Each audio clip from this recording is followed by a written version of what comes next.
Sharof Rashidov nomidagi viloyat axborot kutubxona markazida Oila va xotin-qizlar boshqarmasi hamda Zulfiya xonim qizlari klubi tomonidan 11 fevral ilm-fan sohasidagi xalqaro olima xotin-qizlar kuni doirasida haftalikning asosiy tadbirlaridan biri kitobxonlik uchrashuvi bo'lib o'tdi. Mening qahramonim deb nomlangan uchrashuvda ishtirokchilar o'zlari sevib mutolaa qilgan asarlari bilan o'rtoqlashishdi.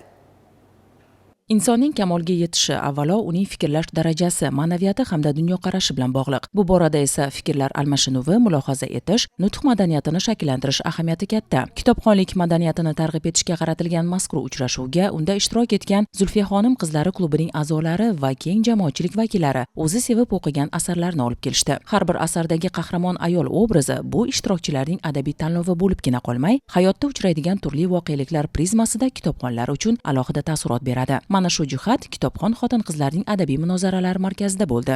Har oyda yangi tadbirlar, yangi loyihalar bilan ishlashni maqsad qilib qo'yganmiz. O'zimning sevimli asarlarimdan biri, ya'ni rus klassikasiga oid bo'lgan Fyodor Dostoyevskiyning Oydin tunlar kitobi haqida gapirib berdim.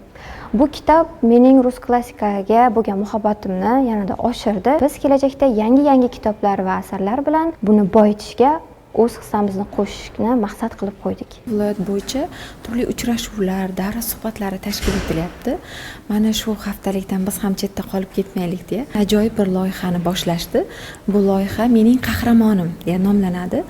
Demak, loyiha ishtirokchilari o'zlari o'qigan badiiy asar, bu badiiy asarning bosh qahramoni esa ayol kishi bo'lishi kerak. Mana shu ayolning jamiyatdagi boshqa ayollardan farqi nima ekanligini bizga, demak, loyiha ishtirokchilariga tushuntirib berish kerak. Juda ham qiziqarli loyiha.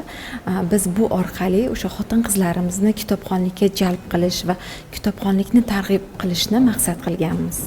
Kitob mutolaasi fikr, bilim, ichki kechinmalar va hayotiy tajribalar uyg'unligida kechadigan jarayon hisoblanadi. Kitob o'qigan inson asardan tafakkur, ma'naviy hamda ruhiy ozuqa oladi. Muloqot davomida ham mana shunday ma'naviy ozuqani o'zaro baham ko'rish ma'nosida ishtirokchilar o'zlari bilan olib kelgan kitoblarini hamrohlariga sovg'a qilishdi. Ma'lumot o'rnida tadbir davomida o'zbek va jahon adabiyotiga mansub 12 ta badiiy asar xususida fikr almashildi.